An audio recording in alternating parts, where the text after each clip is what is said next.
9ನೇ ತರಗತಿಗೆ ಸಂಬಂಧಪಟ್ಟಂತಹ ಜೀವದ ಮೂಲ ಘಟಕ ಈ ಪಾಠವನ್ನು ನಾವು ಇಂದು ತಿಳಿಯೋಣ.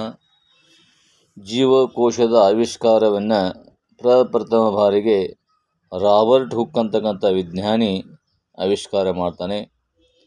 ಆರಂಭಿಕ ಹಂತದಲ್ಲಿ ಆತ ತೆಗೆದುಕೊಂಡಂತಹ ತೆಳುವಾದ ಕಾರ್ಕ್ ಪದರದಲ್ಲಿ ಸೂಕ್ಷ್ಮದರ್ಶಕದ ಸಹಾಯದ ಈ ಜೀವಕೋಶವನ್ನು ಗಮನಿಸಿದ ಅಂಥೇಳಿ ಉಲ್ಲೇಖಿದೆ. ಹಾಗೆ ಲಿವೆನ್ ಹಾಕ್ ಅಂತಕ್ಕಂಥ ವಿಜ್ಞಾನಿ ಆತ ಉತ್ತಮಪಡಿಸಿರ್ತಕ್ಕಂಥ ಸೂಕ್ಷ್ಮದರ್ಶಕದ ಸಹಾಯದಿಂದ ಸಣ್ಣ ಕೊಳದ ನೀರಿನಲ್ಲಿ ಸ್ವತಂತ್ರವಾಗಿ ಜೀವಿಸ್ತಕ್ಕಂತಹ ಜೀವಕೋಶಗಳನ್ನು ಮೊದಲ ಬಾರಿಗೆ ಆವಿಷ್ಕಾರ ಮಾಡ್ತಾನೆ. ಹಾಗೆ ರಾಬರ್ಟ್ ಬ್ರೌನ್ ತಕ್ಕಂಥ ವಿಜ್ಞಾನಿ ಜೀವಕೋಶಗಳಲ್ಲಿನ ನ್ಯೂಕ್ಲಿಯಸನ್ನು ಆವಿಷ್ಕಾರ ಮಾಡ್ತಾನೆ. ನೆಕ್ಸ್ಟ್ ಬರ್ತಕ್ಕಂಥವರು ಪರ್ಕಿಂಜೆ ಅಂತೇಳಿ ಜೀವಕೋಶಗಳಿಗೆ ಕಂಡುಬರ್ತಕ್ಕಂಥ ದ್ರವ ಪದಾರ್ಥವನ್ನು ಹೆಸರಿಸಲು ಪ್ರೋಟೋಪ್ಲಾಸಮ್ ಎಂಬ ಪದವನ್ನು ಪರಿಚಯ ಕೊಟ್ಟಂತಹ ವಿಜ್ಞಾನಿ. ಇದಕ್ಕೆ ಇನ್ನೊಂದು ಹೆಸರು ಕೋಶ ದ್ರವ್ಯ ಅಂದರೂ ಕರೀತಾರೆ. ಆತ ಪರ್ಕಿಂಜೆ. ನೆಕ್ಸ್ಟ್ ಬರ್ತಕ್ಕಂಥ ವಿಜ್ಞಾನಿ ಸ್ಲೀಡನ್ ಮತ್ತು ಸ್ವ್ಯಾನ್. ಎಲ್ಲ ಸಸ್ಯಗಳು ಮತ್ತು ಪ್ರಾಣಿಗಳು ಜೀವಕೋಶದಿಂದ ಮಾಡಲ್ಪಟ್ಟಿವೆ ಮತ್ತು ಜೀವಕೋಶವು ಜೀವದ ಮೂಲ ಘಟಕ ಎಂಬ ಕೋಶ ಸಿದ್ಧಾಂತವನ್ನು ಪ್ರತಿಪಾದಿಸಿದವರು ಇಬ್ಬರು, ಸ್ಲೀಡನ್ ಮತ್ತು ಸ್ವ್ಯಾನ್. ನೆಕ್ಸ್ಟ್ ಬರ್ತಕ್ಕಂಥ ವಿಜ್ಞಾನಿ ವರ್ಚೋವ್. ಈಗಾಗಲೇ ಅಸ್ತಿತ್ವದಲ್ಲಿರ್ತಕ್ಕಂಥ ಜೀವಕೋಶಗಳಿಂದಲೇ ಹೊಸ ಜೀವಕೋಶಗಳನ್ನು ಪಡಿಬಹುದು ಅಂತಕ್ಕಂಥ ಮಾಹಿತಿಯನ್ನು ಪ್ರತಿಪಾದಿಸಿದವರು. ಜೀವಕೋಶ ಎಂದರೇನು ಅಂತ ನೋಡಿದಾಗ, ಪ್ರತಿಯೊಂದು ಜೀವಿಯು ಜೀವಕೋಶ ಎಂಬ ಮೂಲ ಘಟಕದಿಂದ ಮಾಡಲ್ಪಟ್ಟಿದೆ. ಜೀವಿಯ ರಚನಾತ್ಮಕ ಮತ್ತು ಕಾರ್ಯಾತ್ಮಕ ಮೂಲ ಘಟಕವನ್ನು ಜೀವಕೋಶ ಅಂತ ಹೇಳ್ತಾರೆ. ಜೀವಕೋಶಗಳ ಸಂಖ್ಯೆಯನ್ನು ನೋಡಿದಾಗ ಒಂದು ಕೋಶವು ಒಂದು ಪೂರ್ಣ ಜೀವಿಯನ್ನು ಪ್ರತಿನಿಧಿಸಬಹುದು. ಉದಾಹರಣೆಗೆ ಅಮೀಬಾ, ಕ್ಲಾಮಿಡೋಮೋನಾಸ್, ಪ್ಯಾರಾಮೀಸಿಯಂ ಮತ್ತು ಬ್ಯಾಕ್ಟೀರಿಯಾ. ಈ ಜೀವಿಗಳನ್ನು ನಾವು ಏಕಕೋಶೀಯ ಜೀವಿಗಳು ಅಂತ ಹೇಳ್ತೀವಿ. ಇನ್ನು ಅನೇಕ ಜೀವಕೋಶ ಗುಂಪುಗಳು ಒಂದೇ ಜೀವಿಯಲ್ಲಿದ್ದು ಬೇರೆ ಬೇರೆ ಕಾರ್ಯಗಳನ್ನು ನಿರ್ವಹಿಸುತ್ತಿದ್ದರೆ ಹಾಗೂ ವಿವಿಧ ದೇಹದ ಭಾಗಗಳನ್ನು ನಿರ್ಮಿಸಲು ಕಾರಣವಾಗಿದ್ದರೆ ಅಂತಹ ಜೀವಿಗಳನ್ನು ನಾವೇಂತೀವಪ್ಪ ಅಂದರೆ ಬಹುಕೋಶೀಯ ಜೀವಿಗಳು ಅಂತ ಹೇಳ್ತೀವಿ. ಇವಕ್ಕೆ ಉದಾಹರಣೆ ಶಿಲೀಂಧ್ರಗಳಿದಾವೆ, ಸಸ್ಯಗಳಿದಾವೆ, ಪ್ರಾಣಿಗಳಿದಾವೆ. ಜೀವಕೋಶಗಳ ಗಾತ್ರ ಮತ್ತು ಆಕಾರವನ್ನು ನೋಡಿದಾಗ ಜೀವಕೋಶಗಳ ಆಕಾರ ಮತ್ತು ಗಾತ್ರವು ಅವು ನಿರ್ವಹಿಸುವ ನಿರ್ದಿಷ್ಟ ಕಾರ್ಯಗಳಿಗೆ ಅನುಗುಣವಾಗಿ ಭಿನ್ನವಾಗಿರ್ತವೆ. ಅಮೀಬಾದಂಥ ಜೀವಿಯು ಬದಲಾಗುವ ಆಕಾರದ ಜೀವಕೋಶವನ್ನು ಹೊಂದಿರ್ತವೆ. ಇನ್ನು ನಿರ್ದಿಷ್ಟ ಜೀವಕೋಶದ ಆಕಾರವು ಹೆಚ್ಚು ಕಡಿಮೆ ಸ್ಥಿರವಾಗಿರ್ತದೆ ಹಾಗೂ ವಿಶಿಷ್ಟವಾಗಿರ್ತದೆ. ಉದಾಹರಣೆಗೆ ನರಕೋಶಗಳು ಉದ್ದವಾಗಿದ್ದು ಕವಲೊಡೆದಿರುತ್ತವೆ, ರಕ್ತ ಕಣಗಳು ದುಂಡಗೆ ಇರ್ತವೆ, ಹಾಗೆ ಸ್ನಾಯುಕೋಶಗಳು ನೀಳವಾಗಿರ್ತವೆ.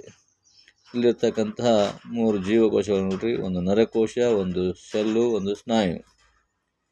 ಇನ್ನು ಜೀವಕೋಶದ ರಚನಾತ್ಮಕ ವ್ಯವಸ್ಥೆಗಳನ್ನು ನೋಡಿದಾಗ ಒಂದು ಜೀವಕೋಶವನ್ನು ಸೂಕ್ಷ್ಮದರ್ಶಕದ ಅಡಿಯಲ್ಲಿ ವೀಕ್ಷಣೆ ಮಾಡಿದಾಗ ಬಹುತೇಕ ಎಲ್ಲ ಜೀವಕೋಶಗಳಲ್ಲಿ 3 ರಚನೆಗಳು ಕಂಡುಬರ್ತಾವ.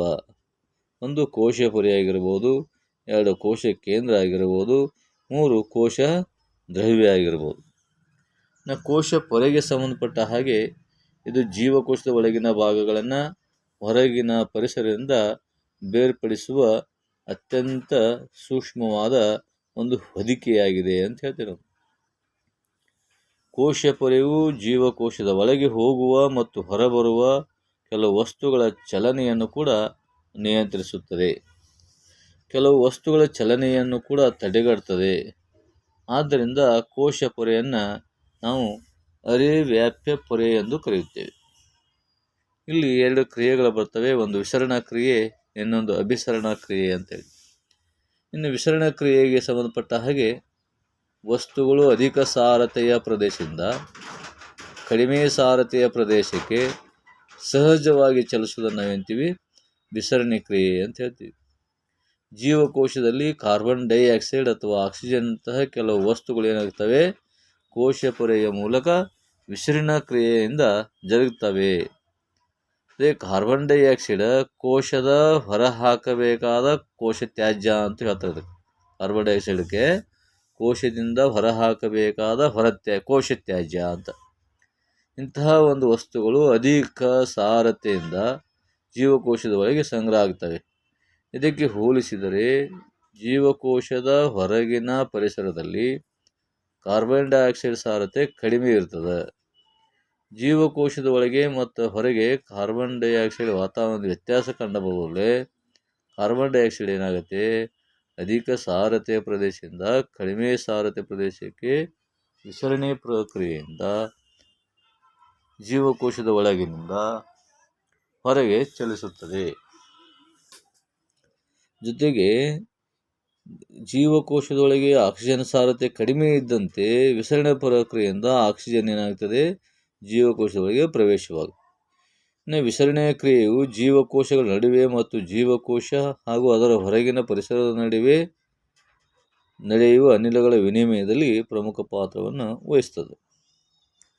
ಇನ್ನು ಅಭಿಸರಣ ಕ್ರಿಯೆಗೆ ಸಂಬಂಧಪಟ್ಟ ಹಾಗೆ ನೀರಿನ ಅಣುಗಳು ಅಧಿಕ ಸಾರತೆಯ ಪ್ರದೇಶದಿಂದ ಕಡಿಮೆ ಸಾರತೆಯ ಪ್ರದೇಶಕ್ಕೆ ಅರೆವ್ಯಾಪ್ಯ ಪೊರೆಯ ಮೂಲಕ ಹಾದು ಹೋಗುವ ಕ್ರಿಯೆಗೆ ನಾವಿರ್ತೀವಿ ಅಭಿಸರಣೆ ಅಂತ ಹೇಳ್ತೀವಿ.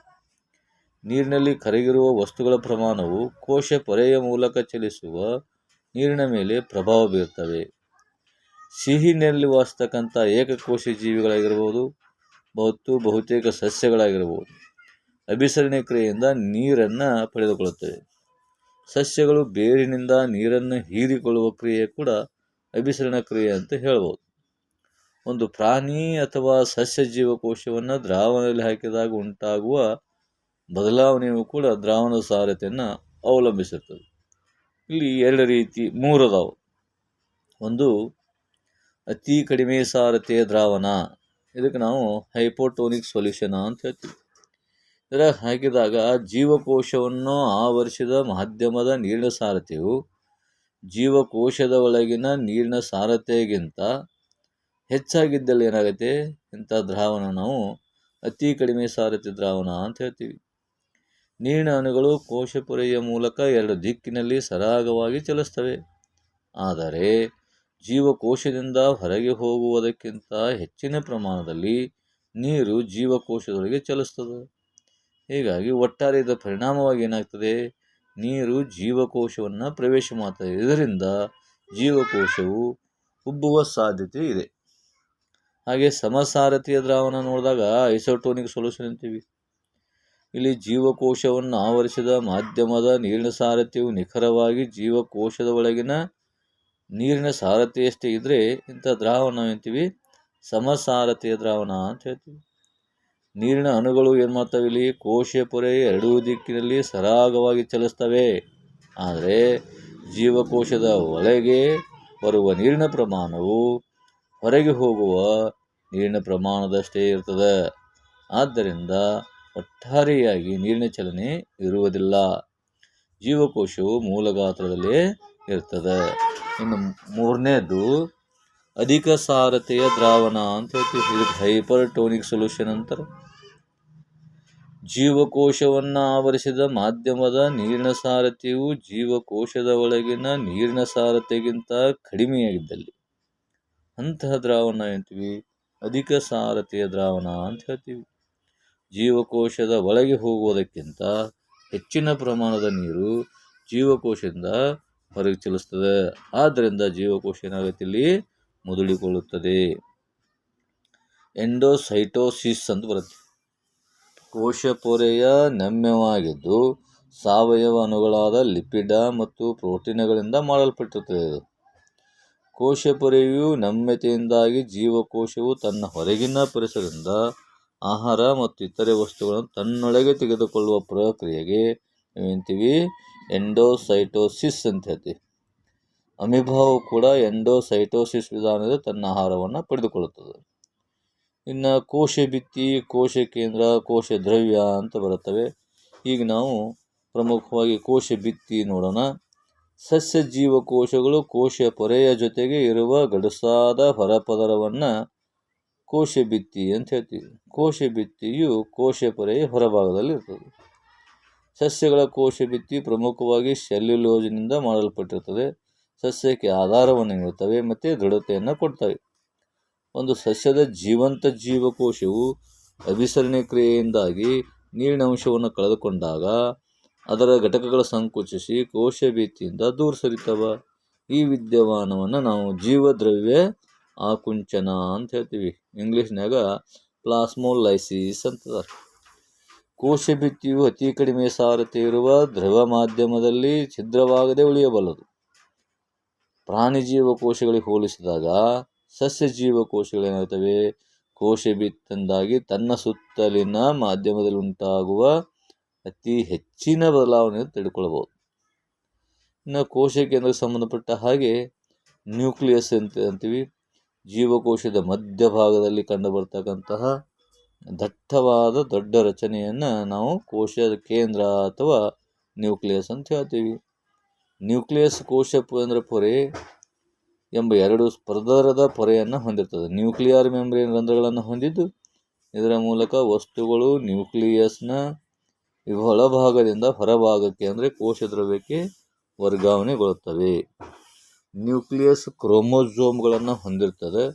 ಕೋಶ ವಿಭಜನೆಯ ಸಮಯದಲ್ಲಿ ಮಾತ್ರ ಇವು ದಂಡಾಕಾರದ ರಚನೆಗಳಾಗಿ ಗೋಚರಿಸುತ್ತವೆ.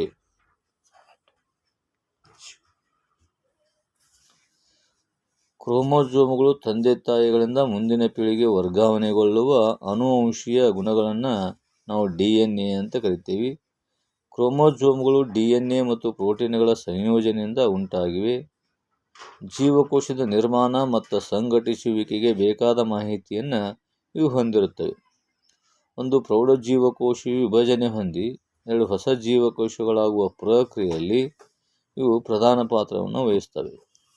ನ್ಯೂಕ್ಲಿಯರ್ ಪೊರೆ ಇಲ್ಲದ ಜೀವಕೋಶವನ್ನು ಹೊಂದಿರುವ ಜೀವಿಗಳನ್ನು ನಾವು ಪ್ರೋಕ್ಯಾರಿಯೋಟ್ ಅಂತ ಹೇಳ್ತೀವಿ. ಉದಾಹರಣೆಗೆ ಬ್ಯಾಕ್ಟೀರಿಯಾ ಆಗಿರ್ಬೋದು.